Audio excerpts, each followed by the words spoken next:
A conflict at West Mountain Base is imminent. Xie Yan and two others are heading towards West Mountain Base. Yang Xinxin is also on edge at home, not daring to relax for a moment. She told Xie Yan, West Mountain Base has just confirmed the missile launch time with River South Domain. It's definitely tonight at midnight, without error. I've already secretly modified the coordinates, so there's no need to worry. Xie Yan asked her to continue monitoring their every move online, while he himself drove slowly towards the destination. After all, it was a dark and windy night, and Xie Yan did not dare to drive too fast. Soon, they arrived near the base. Xie Yan parked the car 3 kilometers away from the base, then took out a box from another space. After opening it, there were 10 syringes inside. He passed 2 each to Chunlei and Uncle Yu. This is a special stimulant that can excite the body and nerves in a short time, significantly enhancing a person's combat ability and reducing the sensation of pain to some extent. After saying this, Xie Yan injected himself in the arm. Uncle Yu did not hesitate to do the same. Chunlei weakly asked, "This thing won't have any side effects, right?" Xie Yan rolled his eyes. "Don't worry, even if there are side effects, they won't affect us in the short term. Our primary concern is to save our lives. It's not too late to recuperate after the mission is completed. The surprise for West Mountain Base is coming soon." Then, they waited in the car for the missile to strike. At this time, in West Mountain Base, Liang Yu came to the 4th life pod again. She went to her student's dormitory to remind everyone, "Put on all the clothes you have that can keep out the cold." It was then that the students realized that Teacher Liang was indeed planning to take them out of there. Wu Chenyu signaled everyone to keep quiet. Teacher Liang would never harm us. We just need to do as she says. Everyone closely followed behind Liang Yu, waiting for an opportunity to escape. At this time, Xie Yan was not sleeping early as usual, but was nervously watching his laptop, waiting for the news that Zhang Yi's shelter had been bombed. Xie Yan was comforting himself, thinking that although launching the missile cost him a significant favor, the thought of getting rid of Zhang Yi, a major thorn in his side, made it all seem worth it. From a certain perspective, Zhang Yi was considered by Xie Yan to be an even bigger threat than other major forces in Heavenly Sea City. After all,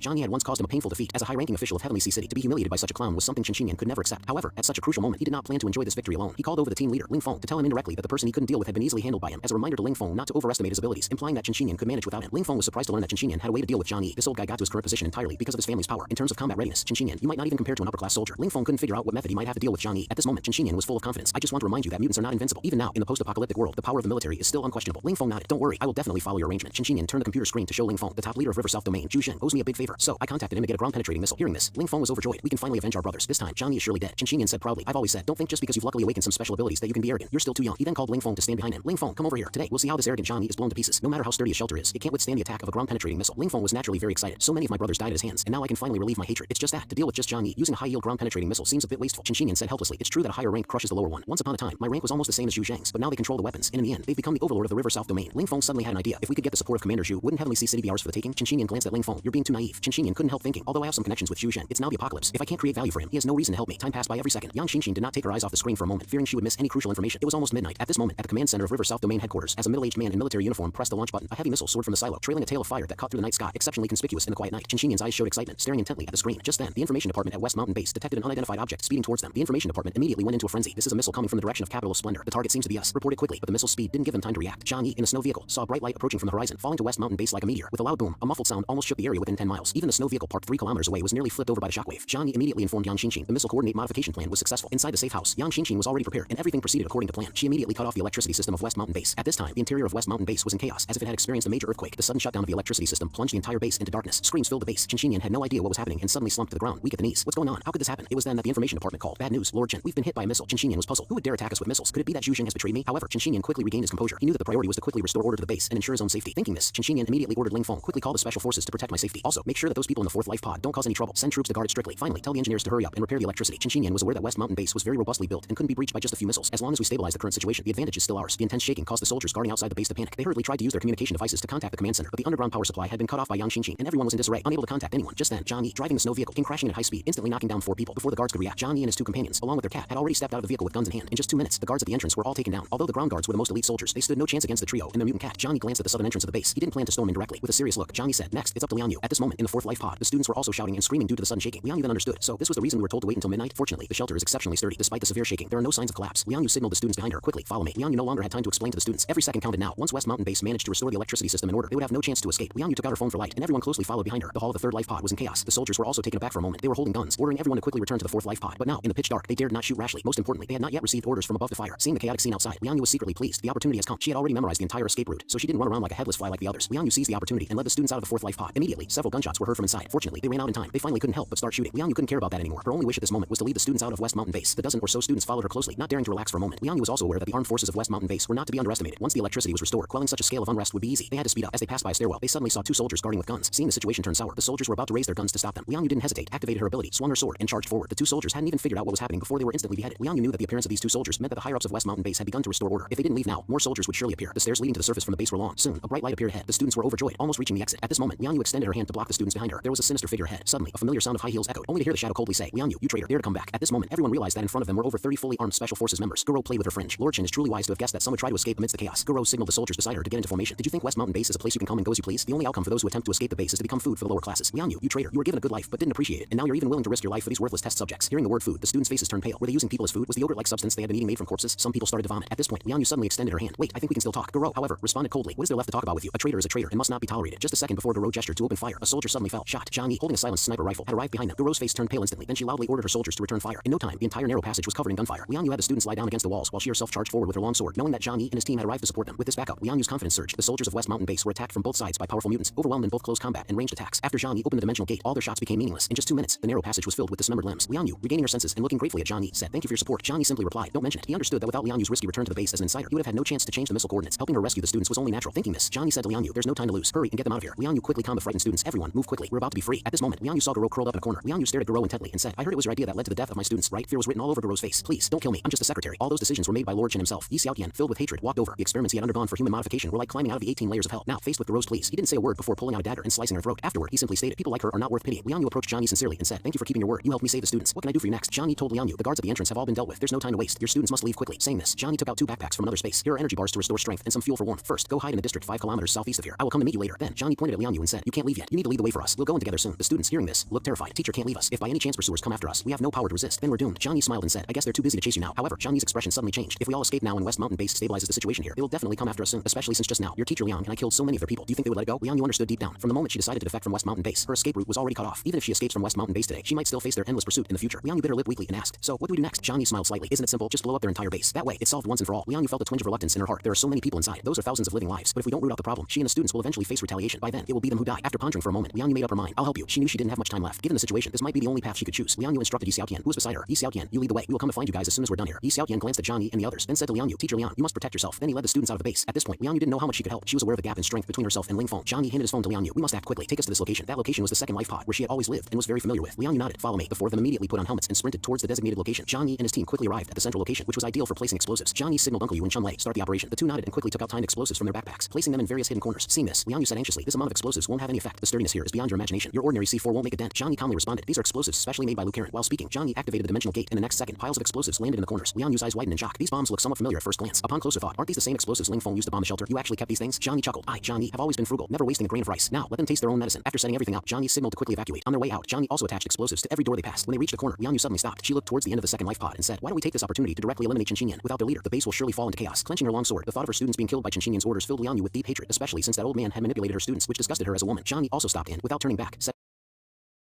with a laugh, "Even if we kill Xie Yan, someone will quickly take his place. Have you not considered that the problem is not the person Xie Yan, but the system of West Mountain Base itself?" Liang Yu found herself unable to argue because she too felt that the truth was as Zhang Yi had said. Zhang Yi continued, "The only solution now is to destroy the entire base. Otherwise, no matter who takes over as the leader, the result will be the same." During their conversation, their unusual behavior caught the attention of the special forces. They were all wearing special forces uniforms, especially Liang Yu, who was wearing a captain's uniform. Under the insufficient light and chaotic situation, no one would normally notice anything odd about them. However, one of the special forces members noticed their peculiar behavior, especially the spotted cat beside Zhang Yi. West Mountain Base has never heard of anyone keeping a pet. The soldier raised his gun and shouted, "There's something wrong with these people. Seize them." Zhang Yi had no choice but to immediately activate his ability, quadrupling his speed. He enhanced his speed to the maximum and quickly fired a shot in retaliation. The person hadn't even reacted before their head was pierced through instantly. When the special forces saw their teammate fall, they raised their AKs and began shooting wildly at Zhang Yi and his team. By this time, Zhang Yi had already opened the dimensional gate, blocking all angles in the narrow corridor while calmly raising his handgun, hitting his targets with almost every shot. Liang Yu was astonished behind him. After following Ling Feng for a month, they couldn't take down his shelter. "I only knew that Zhang Yi's ability was troublesome, but now I see he possesses such powerful defensive capabilities that are almost monstrous." Before long, someone in the crowd shouted, "This is a spatial ability. This person is Zhang Yi." Everyone stopped shooting, retreat and spread out. The person shouting was Shen Hong, one of the first special forces soldiers who had attacked Zhang Yi. Zhang Yi smiled and muttered, "Recognizing me now is too late." Then he dramatically shouted, "Counterattack." Suddenly, all the bullets that had been fired at them were sent back like a storm in the opposite direction, hitting almost everyone. Only a few managed to block the bullets using the bodies of their comrades. However, as Zhang Yi and his team were retreating, dozens of grenades flew out from the dimensional gate, engulfing the corridor in an explosion and turning the scene into a sea of fire. The dozens of grenades Zhang Yi threw caused a massive commotion. They knew they couldn't stay there much longer. If the base's power was restored and they were surrounded, it would be troublesome since the dimensional gate couldn't defend against multiple angles at once. Just then, Zhang Yi noticed the lights above start to flicker, indicating the base's electrical system was about to come back on. He was well aware that once West Mountain Base's systems were back online, the explosives they had placed could potentially be discovered in advance. While it was unlikely all the explosives could be defused quickly, it would still give them time to move. At this moment, the news of Zhang Yi's infiltration and Liang Yu's betrayal reached Xie Yan. Furious, he immediately issued a death order. Zhang Yi must be eliminated. While donning his specially made combat suit, Xie Yan furiously cursed, "Zhang Yi, you arrogant brat, the advantage is mine this time. You're doomed. Coming here on your own, without the protection of your shelter, I'll chop you up into a protein shake." Ling Feng immediately took his team, filled with rage, to seek vengeance on Zhang Yi. His eyes brimmed with a murderous intent, determined to settle both new and old scores with Zhang Yi once and for all. However, the second life pod was also in chaos. After the power was restored, people discovered that C4 explosives were plastered everywhere. While these explosives weren't enough to destroy the walls and collapse the base, the series of small explosions would consume a significant amount of the internal oxygen and drastically increase the internal temperature, ultimately leading to the death of everyone inside. Ling Feng couldn't care less at this point. Quickly arranged for bomb disposal experts to clear them. He ordered before striding outside to pursue. Right now, nothing was more important to him than killing Zhang Yi. Along the way, Zhang Yi and his team encountered numerous troubles. No matter which direction they tried to escape, they saw heavily armed soldiers. Following the orders from above, they did everything they could to delay Zhang Yi and the others, buying time for Ling Feng and other mutant leaders to catch up. They no longer just shot blindly, knowing that Zhang Yi's ability would send all the bullets right back at them. Faced with the onslaught of special forces soldiers, Uncle Yu stepped forward. Let me handle this. As he activated his ability, his muscles visibly swelled at an astonishing speed, instantly bursting through his durable combat suit and transforming him into a muscle giant over 2 meters tall. The next second, he charged into the crowd like a tank, bullets no longer causing him substantial harm. Uncle Yu was like a titan, clearing the obstacles in his path like a bulldozer, sending any soldiers attempting to block him flying instantly. Zhang Yi didn't forget to caution, be careful, Uncle Yu. Using his body to take bullets head on was something Zhang Yi hadn't anticipated. Uncle Yu chuckled. Don't worry about me, this is nothing to me. He was well aware of his ability's powerful self-healing capability. As long as it's not a fatal injury, I can heal rapidly. Just then, several armored special forces soldiers suddenly charged in front of him. Among them, Zhang Yi recognized two, Shin Hong and Yu Lang. They were from the team that first attacked the shelter, where all their teammates died at Zhang Yi's hands, except for these two who were lucky to survive. With such deep-seated hatred, Shin Hong was instantly enraged. Zhang Yi, you won't escape from here today. These few were likely modified humans who had undergone cell transplantation from Ling Feng. Knowing Zhang Yi's abilities, they decided to use melee weapons. Uncle Yu stepped in front of Zhang Yi and his team, scoffing. If you want to get to Zhang Yi, you'll have to get past me first. As the 5 modified humans faced off against Uncle Yu, Zhang Yi watched anxiously. Unexpectedly, at the moment of contact, Uncle Yu simply swung his arm fiercely, sending all 5 flying. They were embedded into the wall, unable to extricate themselves. Seeing this, Zhang Yi laughed. These half-baked modified mutants thinking they can go head-to-head with a natural mutant is simply delusional. Uncle Yu looked puzzled. Is that it? Unbeknownst to him, his body was continuously becoming stronger through mutation, while these modified humans were inherently flawed. The mutated cells were consuming their normal cells, ultimately weakening them further. Uncle Yu was somewhat disappointed. Since gaining his powerful strength, he hadn't had a real chance to engage in a serious fight with anyone. This left the veteran somewhat restless, having only faced weak opponents. Zhang Yi remarked, what I dislike the most is fighting. Isn't it better to live our lives comfortably? Why insist on expanding conflicts and killings? As they were quickly retreating, a cold laugh came from ahead. Thinking of running, it won't be that easy. A tall figure approached, carrying something resembling an explosive tank on his back. The gold stars on the shoulder of his combat suit indicated his rank as a team leader. Zhang Yi immediately recognized him. This was the mutant known as Fan Zun, codenamed Fireman in the files. Zhang Yi quickly opened the dimensional gate. Fan Zun spread his hands, and suddenly, a massive fire dragon surged towards Zhang Yi. Although the dimensional gate swallowed the fire dragon entirely, Fan Zun's assault did not cease. Zhang Yi realized that he was being delayed. Once the dimensional gate was activated, Zhang Yi couldn't move, meaning unless Fan Zun stopped, Zhang Yi had no way to leave. The temperature of the fire dragon released by Fan Zun could instantly reach thousands of degrees Celsius. If Zhang Yi closed the gate, everyone would be engulfed in flames, but keeping it open would allow more special forces soldiers to catch up. Caught between a rock and a hard place, Zhang Yi shouted to Chun-Lei, Chubby, it's up to you. After his words fell, Zhang Yi's dimensional gate suddenly spewed out a vast amount of ice and snow, instantly overcoming Fan Zun's fire dragon. Fan Zun stepped back with disdain, saying, trivial tricks. Then he took out the canister from behind and started pouring its contents on the ground. It was his specially formulated fuel, which, when ignited, was as potent as explosives. He filled the entire corridor with a black oily substance, stepped back a few steps, and snapped his fingers lightly. Instantly, a wave of heat burst from the ground, engulfing the entire corridor in flames. Fan Zun stood in the middle of the blaze, unscathed, not even a flicker of flame touching the hem of his clothes. Fan Zun confidently stated, our team leader will be here soon. Let's see how long you can hold out. Thankfully, Zhang Yi had also collected a large amount of ice and snow in the dimensional space, allowing Chun-Lei to unleash his ability when the ice was released. The clash of ice and fire filled the entire corridor with steam. Fan Zun was momentarily stunned. They actually have a mutant who can manipulate ice and snow. There was no record of Chun-Lei in their data, as no one had seen him take action before. Taking advantage of the moment Chun-Lei was holding off Fan Zun, Zhang Yi and his team quickly retreated through the steam. Suddenly, a terrifying gust of wind came from ahead. Uncle Yu didn't have time to see what was happening when a gigantic fist was already bearing down on him. Instinctively crossing his arms to block, there was a loud bang, and Uncle Yu was sent flying back several meters, barely managing to steady himself in a kneeling position. Seeing this, Zhang Yi inwardly gasped. Uncle Yu, known for his physical strength, was left in such a state by a single hit. He moved back to Uncle Yu's side, concerned. Uncle Yu, are you alright? Uncle Yu was drenched in sweat thanks to the stimulant. He didn't feel much pain. He joked lightly. It's not too bad. Should be nothing fatal. Ling Feng stood about 10 meters away from Zhang Yi, having a rough understanding of spatial abilities and learning from his previous painful lesson. He knew better than to approach hastily, likely falling into Zhang Yi's trap. He decided to wait it out, knowing they had nowhere to escape. Chun-Lei also hurried over, sweating profusely at the sight of Uncle Yu's injuries. Uncle Yu, are you okay? Uncle Yu's forehead was covered in sweat. I'm fine. Just feels like I've been hit by a train. Zhang Yi took out a stimulant from the dimensional space and without a second thought, injected it directly into Uncle Yu's arm. Concerns about side effects were set aside for now. It was crucial for Uncle Yu to quickly regain his combat strength. Uncle Yu understood Zhang Yi's intention. At this time, Flower also came over, visibly angered by the situation. Its fur bristled as it began to growl menacingly. Liang Yu also took a combat stance, ready to fight. Zhang Yi then halted them. Don't be rash. They can't get to us now. However, Ling Feng continued to press forward. After their last encounter, he had learned that Zhang Yi's dimensional space lacked the ability to attack proactively. He knew as long as he didn't venture into it himself, Zhang Yi couldn't do much against him. As the standoff continued, Ling Feng started to taunt. Without the protection of your turtle shell shelter, you think you can escape? Just give up and surrender. Maybe I'll spare your life. More and more special forces soldiers were gathering on both sides. Fortunately, after receiving the second injection, Uncle Yu's powerful self-healing ability had nearly restored him to full strength. Zhang Yi, with a furrowed brow, said, so it has come to this after all. It seems my plan was too idealistic. Just then, a woman cloaked in a cape appeared behind Ling Feng. She softly called out Zhang Yi's name. Zhang Yi instinctively glanced at her. In that moment of eye contact, Zhang Yi felt as if he was being pulled into an abyss by an invisible force. It was Yirongwa, whose ability was to hypnotize through eye contact. But the next second, Yirongwa clutched her eyes, screaming in pain, while others fell into a hallucinatory state. Zhang Yi smirked. I forgot to tell you, my dimensional space can reflect your brainwaves back at you. At this time, Flower's body began to grow larger. Taking advantage of their momentary mental lapse, everyone quickly climbed onto Flower's body. At Zhang Yi's command, they madly ran towards the exit of the corridor. Zhang Yi then opened the dimensional gate and simultaneously threw out hundreds of grenades from the dimensional space. Ling Feng and his team had just begun to regain their composure when they were instantly engulfed in a sea of flames. The corridor echoed with continuous explosions. Chun-Lei, worried, asked Zhang Yi, boss, the big one we set up hasn't been defused, has it? Otherwise, all our efforts will have been wasted. Zhang Yi replied solemnly, there's no way they could have in this short amount of time. Besides, we left so many C4 explosives along the way, they wouldn't have had time to defuse that big one in the corner. Once we're out, we'll detonate it. As Flower charged madly, Ling Feng and his team took shelter inside the walls during the explosions. Suddenly, with a roar, Ling Feng punched through a half-meter thick wall. Hurry up and chase, he bellowed before dashing forward. Suddenly, Su Mingqi had exerted himself, his body beginning to twist and swell, transforming into a 2-meter-tall humanoid creature. He grabbed Yirongwa with one hand and Fan Zun with the other, and followed Ling Feng in a fierce chase. Seeing that they were about to be caught up, Chun-Lei urgently told Zhang Yi, boss, throw more grenades to stop them, at least to delay them a bit. But this time, Zhang Yi unusually said, I, Zhang Yi, am not the kind of person who takes advantage of others' vulnerabilities. If they like chasing, let them chase. Chun-Lei and Uncle Yu were speechless. That statement coming from you doesn't sound convincing at all. However, they also knew Zhang Yi has always been willing to use any means to achieve his ends, not rashly using his spatial ability. He must have his reasons. So, the group didn't dwell on further questions. After all, with Flower's speed, it wouldn't be easy for Ling Feng and his team to catch up. A few seconds later, Flower leaped out of the opening, and they finally emerged onto the ground of West Mountain Base. Ling Feng and his team also rushed to the door soon after. Once bitten, twice shy, Ling Feng didn't dare to approach rashly, but just stood at the entrance, staring intently at Zhang Yi and his group. He was well aware that no one could escape under his watch, especially in the vast snowy terrain. Your dimensional space, Zhang Yi, is only invincible in one direction. If I just avoid that side and attack from all other angles, you can't escape. Chun-Lei realized the dire situation. Without the narrow corridors of the base, Zhang Yi's spatial defense couldn't block Ling Feng's abnormally fast attacks. Boss, what do we do now? A cold smirk appeared on Ling Feng's lips, his eyes filled with the thrill of revenge. Then he mockingly said, without the protection of your turtle shell shelter, shelter. Where can you run now? Johnny sighed. When will this cycle of vengeance end? While speaking, Johnny's right hand pulled out a remote control from his pocket and pressed it hard. Seeing this, Ling Feng panicked. What's that in your hand? Johnny didn't answer Ling Feng's question, but kept pressing the button. Just 2 seconds later, a muffled sound came from behind them, and the ground shook violently. Before they could steady themselves, a wave of heat surged from behind, followed by a fire dragon erupting from the corridor entrance. Everyone's attention was on Johnny, paying no heed to the anomaly behind them. Suddenly, they were all swept away by the scorching blast. Chun-Lei's eyes sparkled with excitement. It's finally done. West Mountain base is destroyed. They all showed relieved smiles. Ling Feng clenched his fists and roared, "Damn you, Johnny! What have you done?" Johnny responded with a teasing tone. "You know, I should actually thank you. Remember that big bundle of TNT you left when you attacked my shelter? I've returned it all to you to keep up with the tradition of giving and receiving. I even added a bit more as a return gift. I must say, your explosives really are quite effective." Johnny, with a somewhat provoking tone, said, "If it weren't for Captain Ling's generous gift, we couldn't have produced such high-yield explosives ourselves. After all, in this snowy wilderness, there's nowhere to gather materials." Ling Feng turned to look at the destroyed base, feeling a chill in his heart. The base that I relied on for survival has been destroyed like this, and even using my own explosives, he even felt an impulse to go back and rescue people. But after such an explosion, there's likely no chance of any survivors. Ling Feng's eyes were nearly bleeding with rage. "Today, I will make you pay in blood." Just then, Johnny suddenly extended his hand. "Wait, you need to think this through. There are 4 mutants on our side, making it 4v4 on this level. But your fireman is practically a joke here, and your hypnotist lady has been backfired by her own illusion. Now it's just you and that big guy. Those special forces soldiers behind you are hardly a threat. All 4 of us are combat specialists. Are you confident you can defeat us? Even if you're more powerful, it will end in mutual destruction. Even if we can't kill you, we're absolutely sure we can take down all your brothers. Why bother? You don't need to look so aggrieved. It was you who attacked me first. This is self-defense on my part. I don't owe you anything." Ling Feng coldly responded, "Don't talk to me about this nonsense. Today, it's either you die or I do." Hearing this, Johnny suddenly laughed darkly. "By your logic, your target is just me, right?" Ling Feng was growing impatient, unsure of what trick Johnny was planning next. All he wanted was a swift conclusion. "Stop with the nonsense. Prepare to die." Johnny was fearless. He stepped forward and loudly told Ling Feng, "Since your target is me, I don't think we need to gamble with our brothers' lives." Johnny provocatively beckoned with his hand and said, "Ling Feng, this is a grudge between the 2 of us. Do you dare to face me one-on-one?" Upon hearing this proposition, everyone was astonished. Liang Yu quickly pulled Johnny aside and urgently said, "Have you lost your mind? Do you not realize how insanely powerful he is?" Johnny ignored Liang Yu and continued to address Ling Feng. "If we fight, it will be mutually destructive. Even if you win, you'll suffer heavy losses. Since you're after me, let's settle this with a one-on-one fight. If I win, you let us go, and our grudge ends here. If I lose, you can do whatever you want with me. I know you won't let me live. Please, don't harm my brothers. This matter doesn't involve them." Chun-Lei and Uncle Yu looked at Johnny with skepticism, remembering what Johnny had told them before they set off. Johnny had explained, the special forces of West Mountain Base are all well-trained soldiers who now possess abilities. Their combat coordination is something we can't match. If it comes down to it, I'll challenge their leader to a duel. Ling Feng has a high opinion of himself and probably sees me as a coward who only relies on spatial abilities. They don't really understand my ability, so he'll likely accept my challenge. In a one-on-one duel, I believe I have a chance. At the time, both of them thought Johnny was insane. After all, based on the data, Ling Feng was seen as the perfect soldier, and challenging him seemed like a death wish. Qing Shirong also warned Ling Feng, "Kid is very cunning. Be careful. It might be a trick. Let's just fight them directly." Ling Feng was well aware internally, Johnny must be plotting something. After all, I've suffered enough at his hands before. However, Ling Feng also had his own concerns. Johnny was right. My side has been severely weakened, and Liang Yu's combat prowess cannot be underestimated. The other special forces members are probably no match for her. The muscle man might not be able to beat Suminjia, but the difference shouldn't be too significant. The chubby guy might seem like a waste, but his performance in the underground showed his potential. With the current icy terrain giving him home advantage, I can't be sure of his strength. Most importantly, that peculiar calico cat, considering its speed during the escape, it could also be a tough opponent. We know too little about their lineup. Rushing into battle might ensure victory, but likely at the cost of more of my brothers. I've already lost too much. I can't drag my brothers down with me. After some thought, Ling Feng accepted Johnny's proposal. One-on-one it is. Just don't back out. The location will be that valley over there. No one else is allowed to enter. Qing Shirong was still apprehensive. "Captain Ling, be careful. It might be a trap." Ling Feng scoffed. "Don't worry. In the face of absolute power, all schemes and tricks are meaningless." The 2 had now arrived at the valley. Tensions were high outside the valley, but Qing Shirong and the others appeared more confident. They were well aware of Ling Feng's capabilities. In a one-on-one fight, Ling Feng losing was impossible. On the other hand, Chun-Lei and his companions were visibly worried. Johnny had said in the car that he wouldn't opt for a one-on-one plan unless absolutely necessary, implying even Johnny himself wasn't very confident. Qing Shirong, observing Chun-Lei and the others trying to maintain their composure, suddenly revealed a mocking smile. "At this point, I might as well share a little secret with you. Some powerful mutants have the ability to absorb others' powers. It's like everyone has a fixed level, but I alone can level up. Captain Ling is one of those mutants. He has single-handedly killed 3 mutants before and taken their powers, so his abilities might surpass all of ours combined. Your Johnny is simply overestimating himself." Upon hearing this, Uncle Yu and the others couldn't help but become anxious. Chun-Lei, gritting his teeth, muttered, "Impossible. Our boss never fights a battle he's not sure of. He would never risk his life this time either." Qing Shirong, somewhat speechless at this logic, said, "What kind of reasoning is that? Just wait. Soon our Captain Ling will definitely be dragging his body out." Meanwhile, in the valley, Johnny looked at Ling Feng, who was ready to fight, and sighed. "Actually, my ability is more auxiliary. It's at a disadvantage against combat types like you. How about we don't fight?" Ling Feng laughed, feeling embarrassed to admit defeat in front of everyone just now. "Stop the nonsense and prepare to die." Johnny, with a helpless expression, said, "Actually, I hate fighting. You forced this on me. My dream is simple. I just wanted to thrive in this apocalypse." Listening to him, Ling Feng felt irritated. "Can you stop beating around the bush and fight me like a man? Delaying has no meaning." Johnny weakly said, "Now, I just hope you keep your promise. If I lose, please spare my friends, especially that cute calico cat. Don't think about eating it. If you don't want to keep it, just set it free. It has a big appetite. I'm afraid you won't be able to afford its meals." By this time, Ling Feng was visibly furious, veins throbbing with anger. "Stop whining like a woman. If it's a fight you want, it's a fight you'll get." As soon as he finished speaking, Ling Feng couldn't hold back any longer and charged fiercely towards Johnny. Johnny, without hesitation, activated quadruple speed, boosting his velocity to the maximum. He then opened the dimensional gate to block Ling Feng's path. However, after several exchanges, Ling Feng had become familiar with this dimensional door tactic. A cold smile appeared on his lips. Still the same old trick. Isn't there anything new? As long as my speed exceeds Johnny's ability to switch the gates, I can end him with a stab from my military spike. But as he moved, Ling Feng suddenly found a massive truck falling towards him from above. Instinctively, he dodged to the side, wondering, can Johnny's ability also throw objects? This was unexpected for Ling Feng, but he thought such child's play couldn't possibly affect him. Johnny smirked. That's just the appetizer. The main show is yet to come. He then took out a mountain of vehicles from the dimensional space, including trucks, sports cars, and even excavators, all collected by Johnny in his spare time, initially intended for collection, but now perfectly suited for throwing. Despite Ling Feng's incredible speed, facing such a barrage left him struggling to cope. Then, pulling out a war blade from behind, Ling Feng thought if he couldn't dodge, he'd directly confront and destroy them. Accompanied by a thunderous roar, a truck weighing tens of tons was split into 2 by his blade. Seeing this, Johnny became even more excited. "I want to see if you can split faster than I can release." Johnny, as if dumping trash, continuously released various objects from the dimensional space. Though Ling Feng possessed perfect close combat abilities, he found this type of attack bothersome. Dodging and speaking simultaneously, he said, "Do you really think these little tricks can hurt me? You're underestimating me." Johnny, retreating continuously while laughing, responded, "If that's the case, why are you dodging?" As Ling Feng desperately dodged and slashed through the debris, he thought, "There's no way to get close to Johnny. I don't believe you have an endless supply of things to throw." Now, with the dimensional gates area sufficiently large, it wasn't easy for Ling Feng to bypass it. Furthermore, he couldn't use firearms at this moment. If he could get within 3 to 5 meters of Johnny, he was confident he could instantly kill him. However, Johnny's releases became increasingly varied. Ling Feng could slice through ordinary objects, but the fluttering, colorful women's clothing gave him a headache. He could split a truck with one strike, but was helpless against these light, lacy materials that severely obstructed his vision in the windy valley. To him, the shameless tactic seemed more insulting than harmful. While he struggled to cope, Johnny opportunistically threw out a large number of iron barrels and logs. Sensing something was off, Ling Feng realized the danger if the barrels contained flammable or explosive substances. As he suspected, the barrels were filled with gasoline, all with their lids open. Despite his efforts to dodge, he couldn't avoid being splashed. Ling Feng, sensing the impending danger, decided to move away from the gasoline area. At that moment, Johnny took out a handgun from the dimensional space and fired at the ground near Ling Feng's feet. Instantly, flames soared into the sky, engulfing Ling Feng in a sea of fire. After Ling Feng was swallowed by the towering flames, Johnny didn't stop his assault. Aware that such intense fire couldn't burn Ling Feng to death, the military-grade special combat suit Ling Feng wore was hardly vulnerable to ordinary flames. However, the fire could still obstruct his vision, at least rendering his high-tech glasses unusable. Ling Feng leaped up, shouting in Johnny's direction, "Your despicable tactics can't touch me. I admit your defensive capabilities are strong, but you can't cause me any real harm. Your actions are no different from a clown's. Ling Feng disdained Zhang Yi's unconventional methods of attack. Finally breaking free from the ring of fire, he found himself under a shower of several iron barrels. This time, they weren't filled with gasoline, but a milky white, unidentified liquid. When the barrels hit the ground and burst open, despite Ling Feng's agility, he couldn't avoid getting drenched in the sticky white substance. Seeing this, Ling Feng was on the verge of madness. What on earth is this stuff? That's when he realized it was strong latex paint. You despicable villain, playing these disgusting tricks. Ling Feng roared in anger, but upon closer inspection, Ling Feng was nearly driven mad. His rage fully ignited. Tearing off his clothes, he roared, "Dare to show off such petty tricks in front of me? I'll show you how I'll end you." Ling Feng thought, as long as I endure until he runs out of things to throw, I can split his head in two with a single strike. But just as he was making out Zhang Yi's faint silhouette, hundreds of iron barrels rolled out from in front of him. The barrels, all open and stirred by the valley's cold wind, spread the scent of the sea instantly. Upon inhaling this dust, Ling Feng's eyes filled with intense fear, and his face turned exceedingly red. He quickly covered his mouth and nose. Zhang Yi looked at Ling Feng and said calmly, "I believe everyone has a weakness. No one can be so perfect. Take our invincible Captain Ling Feng, for instance, impenetrable to blades and as fast as lightning. But who would have thought he'd be allergic to seafood?" Zhang Yi continued provocatively, "This powder is made from grinding over 100 types of seafood. I assure you, one of them will trigger your allergic reaction optimally." The entire valley was now filled with seafood powder. Ling Feng held his breath, unable to believe what was unfolding. He couldn't understand how Zhang Yi discovered his weakness. Knowing he couldn't continue like this, Ling Feng, mustering his energy, charged towards Zhang Yi, ready for a desperate fight. Seeing this, Zhang Yi activated quadruple speed and took off running, taunting, "Bye-bye now." Despite Ling Feng's effort to push through, determined to capture Zhang